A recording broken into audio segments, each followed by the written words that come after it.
Arjuna said, "Of the constantly united who worship you with love, and those with the imperishable unmanifest, which has the best knowledge of union?" The blessed Lord said, "The mind focused on me, those who worship me eternally united, endowed with supreme faith, they are thought to be most united with me. But those who worship the imperishable, ineffable, unmanifest, omnipresent, and inconceivable, unchanging, immovable, constant, controlling the senses, the same intuition everywhere, they attain me, rejoicing in the welfare of all beings. The exertion is great for those whose consciousness is set on the unmanifest, for the goal of the unmanifest is reached with difficulty by the embodied. But those renouncing in me all actions, intent on me with undistracted union, who meditating worship me, I soon become their deliverer from the ocean of the death cycle, Partha, whose consciousness has entered into me. Keep the mind on me, let the intuition enter into me, then no doubt you will live in me hereafter. If you are not able to keep consciousness steadily on me, then by yoga practice seek to attain me, wealth winner. If you are unable even in practice, become intent on my work.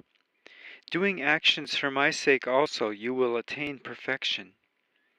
If you are even unable to do this, then resorting to my union, renouncing all the fruits of action, act self-restrained. For knowledge is better than practice. Meditation is superior to knowledge. Renunciation of the fruit of action is better than meditation. From renunciation, peace follows. A non-hater of all beings, friendly and compassionate, free of mind, free of ego, indifferent to pain and pleasure, patient, the yogi who is always satisfied, self-restrained, firmly resolved with mind and intuition focused on me, who is devoted to me, this one is my beloved. Whomever the world does not trouble and who does not trouble the world, who is liberated from the anxieties of joy, anger, and fear, this one also is my beloved. Whoever is impartial, pure, capable, detached, untroubled, who renouncing all undertakings is devoted to me, this one is my beloved. Whoever does not rejoice, nor hate, nor grieve, nor crave, renouncing good and bad, who is full of love, this one is my beloved. The same toward enemy and friend, and thus in honor and disgrace, the same in cold, heat, pleasure, pain, freed from attachment, alike in blame or praise, quiet, satisfied with anything whatever, homeless, steady-minded, the person full of love is my beloved. Those who worship this immortal justice previously spoken, endowed with faith, intent on me, devoted, they transcendentally are my beloved. Arjuna said, "Nature and spirit, the field and the knower of the field, this I wish to know, knowledge and what is known, Keshava." The blessed Lord said, "This body, Kanteya, is called the field. This one who knows it, the knowers of that declare the knower of the field. And also know me as the field knower in all fields, Bharata. Knowledge of the field and the field knower, which is thought by me to be true knowledge. What that field is, and of what kind, and of what modifications, and from where, and who this one is, and what its power is, hear that briefly from me.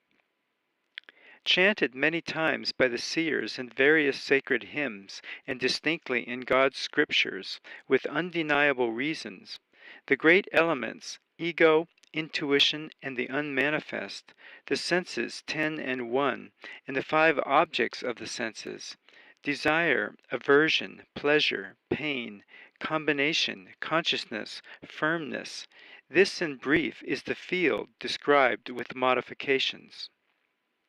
Non-pride, non-deceit, nonviolence, patience, honesty, service of the teacher, integrity, stability, self-control, in the objects of sense detached and non-ego, insight into the pain and evil of birth, death, old age, disease, non-attachment, non-clinging to son, wife, home, etc., and constant equanimity in wanted and unwanted events, and unswerving love to me by exclusive union, resorting to a secluded place, dissatisfied in a crowd, constant oversoul knowledge, observing the purpose of true knowledge.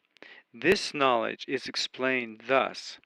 Ignorance is what is contrary to this. What is to be known, that I shall explain, knowing which one attains immortality.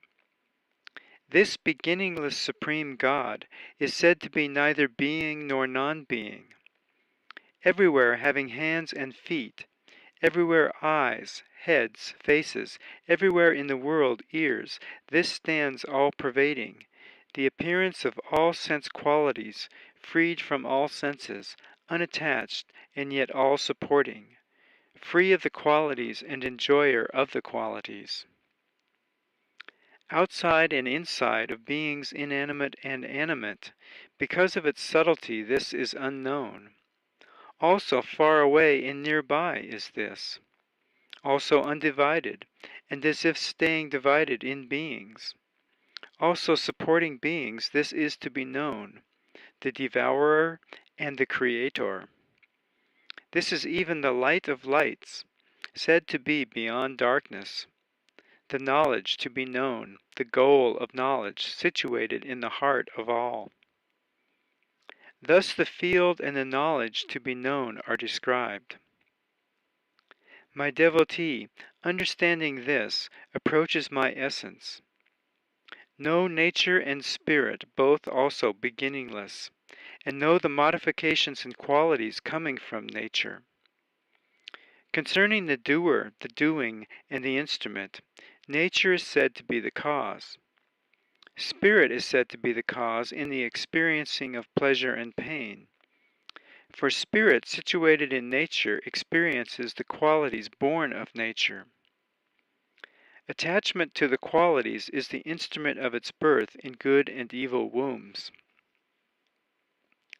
The Supreme Spirit in this body is also said to be the observer, allower, supporter, experiencer, the great Lord and the Supreme Soul. Whoever thus knows spirit and nature, together with the qualities, even in any stage of existence, this one is not born again.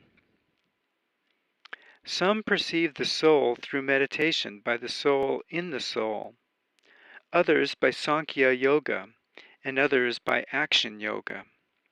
Yet others, not knowing this, worship hearing it from others, and they also transcend death following the scripture. Since any being, stable or moving, is born from the union of the field and the field knower, know that, Bharata Bull. Whoever perceives the same Supreme Lord situated in all beings, not perishing in their perishings, this one perceives. For perceiving the same Lord established everywhere, one does not hurt the soul with the soul. Then one goes to the supreme goal. And whoever perceives actions completely performed by nature, the soul thus the non-doer, this one perceives. When one discerns various states of being situated in one and spreading out from that, then one attains God. Because this imperishable Supreme Soul dwelling in the body is beginningless and free of qualities also, Kaunteya, it does not act, nor is it stained. As omnipresent space from its subtlety is not stained, so the soul situated in the body is not ever stained. As the one sun illuminates this entire world, so the Lord of the field illumines the entire field, Bharata. Those who know by the eye of knowledge this distinction between the field and the field knower, and the liberation of being from nature go to the Supreme. The blessed Lord said, I shall explain the supreme knowledge, best of the sciences, knowing which all the sage have gone from here to supreme perfection.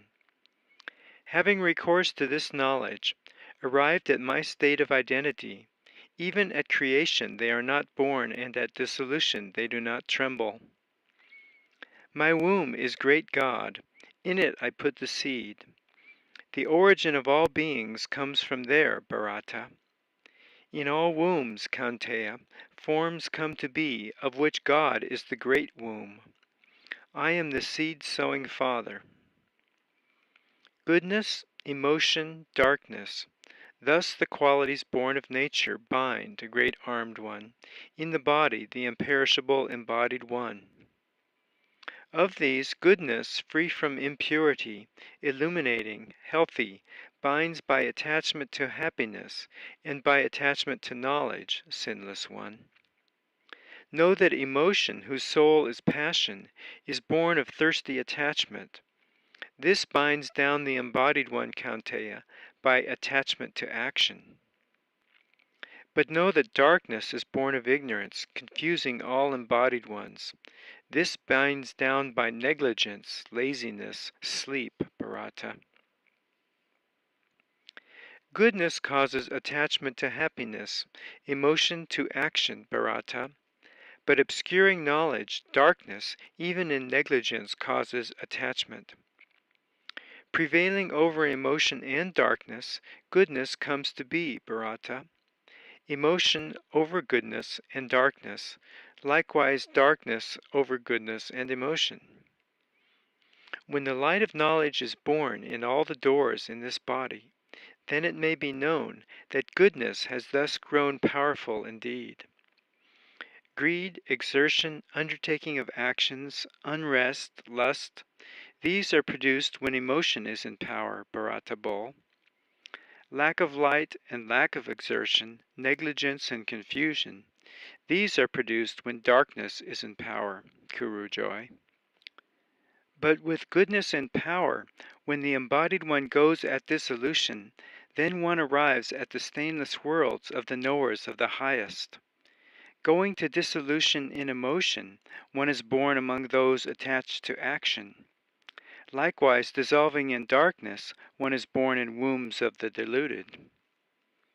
Of action well done, they say, the fruit is good without impurity. But the fruit of emotion is pain, the fruit of darkness, ignorance. From goodness springs knowledge, and from emotion, greed.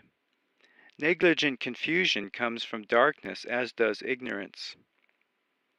Those staying good go upward, the emotional remain in the middle. The lowest quality state, the dark, go downward. When the observer perceives no doer other than the qualities, and knows the highest, this one attains my essence. Transcending these three qualities, coming to be in the body, the embodied one, released from birth, death, old age, pain, attains immortality. Arjuna said, by what characteristics does the one transcending these three qualities come to be, Lord? What is the conduct? And how does one transcend these three qualities? The blessed Lord said, illumination and progress and delusion, son of Pandu, one neither hates their occurrence nor longs for their absence. Whoever is seated impartially is not disturbed by the qualities. The qualities operate thus. Whoever stands firm does not waver.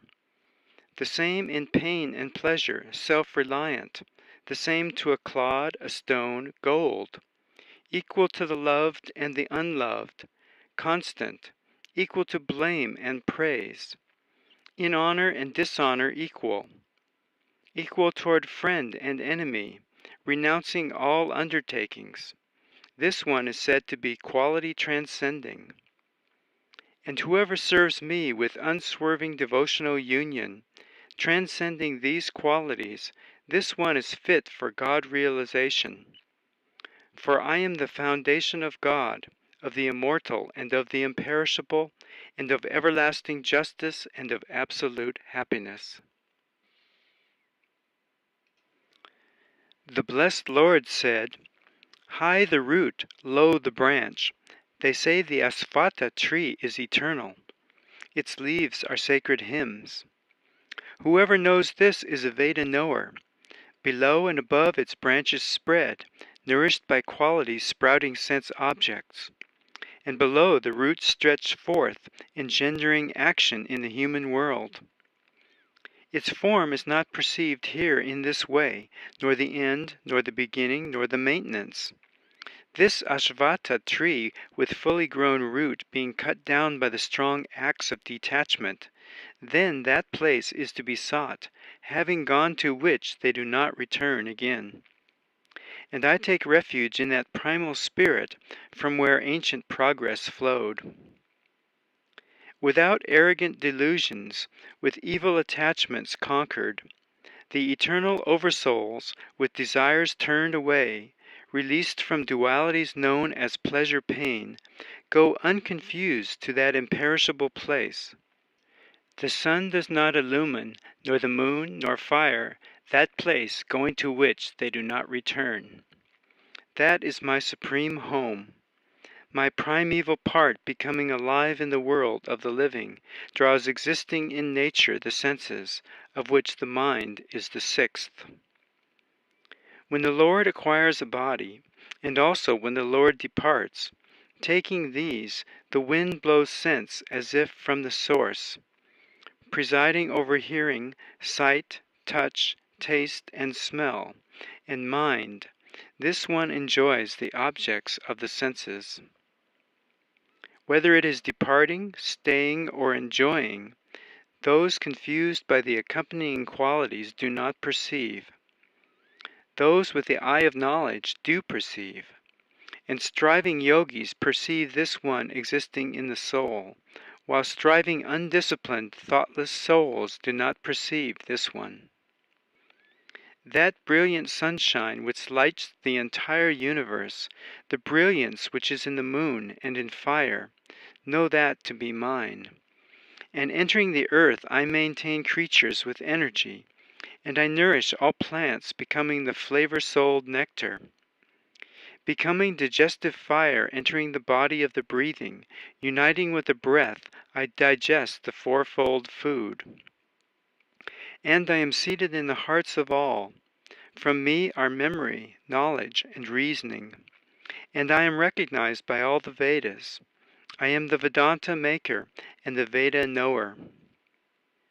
There are these two spirits in the world, perishable and imperishable, and all creatures are perishable.